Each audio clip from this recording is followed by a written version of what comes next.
अब भूदान कमेटी ठीक तरीके से काम करे, उसके कार्यकर्ता सजग रहें, जानकार रहें, ये सब भी एक आवश्यक हिस्सा है पूरे काम का।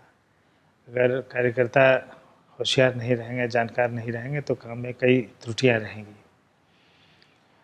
तो इस दृष्टि से मैं जब अध्यक्ष बना भूदान कमेटी का, तो हर महीने भूदान के जो जिला प्रभारी रहते थे, जिनको जिला मंत्री कहा जाता था, तो जिस जिला के जो प्रभारी हैं, प्रमुख कार्यकर्ता है भूदान का, ऐसे सारे लोगों की एक जगह शिविर किया करते थे। एक दिन का शिविर होता था, कभी कभी 2 दिन का भी होता था, जिसमें वो अपने काम की रिपोर्टिंग भी करते थे, क्या उनके सामने कठिनाइयाँ आई हैं वो भी बताते थे, और फिर इस चर्चा में से जो जो उनको सपोर्ट करने की ज़रूरत होती थी, जिस जानकारी को बताने की ज़रूरत होती थी, या उनकी दूसरी क्या दिक्कतें हैं वो जानने की ज़रूरत होती थी, तो वो सब उस शिविर से पता चलता था।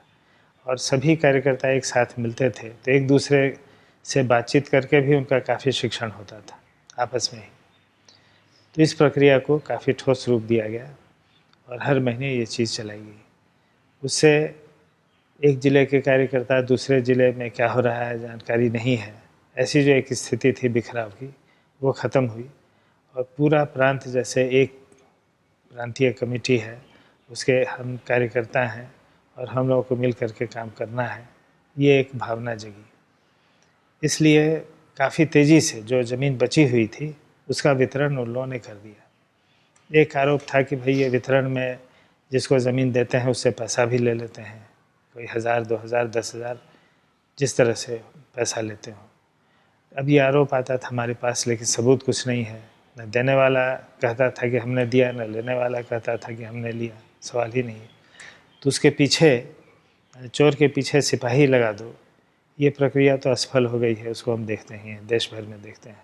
इतना बड़ा न्याय तंत्र है, पुलिस है, फौज है, क्राइम रुकता नहीं है, भ्रष्टाचार रुकता नहीं है, भ्रष्टाचार तो बढ़ता ही जा रहा है। ऐसी भी सरकार आ जाई है जो कहती है कि हम भ्रष्टाचार ज़ीरो टॉलरेंस है उसके प्रति, लेकिन ये सरकार खुद भ्रष्टाचार में लिप्त है। तरह तरह के कानून ऐसा आज की सरकार ने बना दिया है जो अपने आप में भ्रष्ट कानून है। तो इसलिए चोर के पीछे सिपाही लगा देना, इसमें सफलता नहीं मिली है। और हमने भी सोचा कि अगर ये भूदान के जो जिला प्रभारी हैं, भूदान के कार्यकर्ता हैं, भ्रष्टाचार करते हैं, तो उनके पीछे निगरानी लगाने से कोई लाभ नहीं है। तो लाभ इससे है कि जो ज़मीन बांटनी है भूदान कमेटी को, वो ज़मीन जल्दी से जल्दी बांट दी जाए, और जब ज़मीन बट गई तो हमारा काम हो गया पूरा। तो ये स्ट्रेटजी मैंने बनाई, और ये जो पूरे प्रांत के कार्यकर्ताओं में आपस की एकता बढ़ी, आपस में संवाद बढ़ा, और जो उनको साधन चाहिए थे उसकी जहाँ तक संभव हुआ वो इकट्ठा किया गया। सरकार से भी सहयोग जहाँ तक मिल सकता था, प्रशासन से वो लिया गया, और जल्दी से जल्दी ज़मीन को वितरित कर दिया गया। इस वितरण में हमने एक परिवर्तन किया कि अब तक ज़मीन का मालिक या भूदान प्रमाण पत्र किसके नाम दिया जाता था, तो परिवार का जो प्रमुख होता था, प्रमुख पुरुष, पति, उसको उसके नाम से ज़मीन का प्रमाण पत्र दिया जाता था। हमने इसको बदला और कहा कि नहीं, जो प्रमुख महिला होगी उस परिवार की, उसके नाम से ज़मीन दी जाएगी। इसमें एक बहुत मज़ेदार वाक़या हुआ कि एक बार एक नव दंपत्ति, मुसलमान थे वो दोनों, पति पत्नी आए, और जो पति था उसने कहा कि ये मेरे पिता के नाम से प्रमाण पत्र था और हम लोग ज़मीन पर काबिज हैं, उसका उपयोग भी कर रहे हैं। मेरे पिता मर गए, लेकिन अब मेरे नाम से ज़मीन कर दी जाए। साथ में उसकी पत्नी भी थी। तभी मेरे दिमाग में आया कि क्यों नहीं ये ज़मीन इसकी पत्नी के नाम से कर दी जाए। तो हमने उसको कहा कि ठीक है, तुम्हारे पिता की थी तो ज़मीन तुम्हारे नाम से, तुम वारिस हो, उसके हकदार हो, लेकिन वारिस तुम ही हो या तुम्हारी पत्नी भी है, तो हम दोनों वारिस हैं। तो हमने कहा ठीक है, तो हम तुम्हारी पत्नी के नाम से ज़मीन का प्रमाण पत्र दे देंगे। तो पति था, उस नौजवान था बेचारा, 20-21 साल का, उसके चेहरे पर हवाइयाँ उड़ने लगी। उसने कहा कि अगर ऐसा कीजिएगा तब तो मेरा वजूद ही मिट जाएगा, ये पत्नी हमारा कोई कद्र ही हमारी नहीं करेगी। क्यों? तो मेरी जो कद्र है वो तो इस ज़मीन के कारण है कि मैं इसका मालिक हूँ ज़मीन का, हमने कहा कि नहीं, ऐसी कोई बात नहीं है, ज़मीन रहती या नहीं रहती, तुम भूमिहीन भी रहते लेकिन शादी हुई है तो दोनों को तो मिल के रहना है, एक दूसरे की कदर करना है। तुम उसकी कदर करते हो या नहीं? तो हाँ मैं करता हूँ। तो वो तुम्हारी क्यों नहीं करेगी? तो भी वो उसको संतोष नहीं हुआ।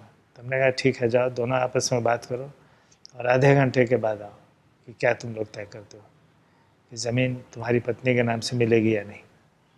तो आधे घंटे के बाद वो दोनों फिर वापस आए और दोनों के चेहरे पर मुस्कान थी और कहा कि नहीं ठीक है, हमको कोई एतराज़ नहीं है, मेरे पत्नी के नाम से दे दिया जाए। हमने क्यों, तुम्हारे वजूद का क्या होगा? तो नहीं नहीं वजूद का नहीं, ठीक वो रहेगा, हमारी पत्नी मेरी कदर करेगी, मेरी भी इज़्ज़त करेगी और हमको इसमें कोई एतराज़ नहीं है। उसकी पत्नी जैसे तैयार बैठी थी कि अगर ये ज़मीन मेरे हक़ की मिलती है तो मैं उसको तुरंत ले लूँगी और नकारूँगी नहीं कि नहीं, पति को दे दिया जाए। उसने तुरंत कहा कि हाँ मैं तो तैयार हूँ। तो तब से औरत के नाम से ज़मीन का प्रमाण पत्र बनने लगा और कोई 50,000 परिवार की प्रमुख औरतों को हमने प्रमाण पत्र दिया और देखा कि औरतों में उस ज़मीन के संरक्षण करने की, उसको अपने कब्जे में रखने की और उसका सदुपयोग करने की ज़्यादा लालसा है और ज़्यादा योजनाबद्ध तरीके से उनका दिमाग काम करता था उन चीज़ों पर। तो ये जो 50,000 प्रमाण पत्र वितरित हुए उसमें से करीब 60-70% ज़मीन उन लोग के कब्जे में रही, बेदखल नहीं हो सकी। 20 और 30-40% बेदखल होंगी जिनको हम लोग दखल नहीं दिला सके या जो दखल कर नहीं सकी या लेकिन उनको बेदखल कर दिया गया हो, ऐसी वारदात कोई सामने नहीं आई। लेकिन हो सकता है कि कुछ ऐसा हुआ होगा कि दखल हुआ होगा।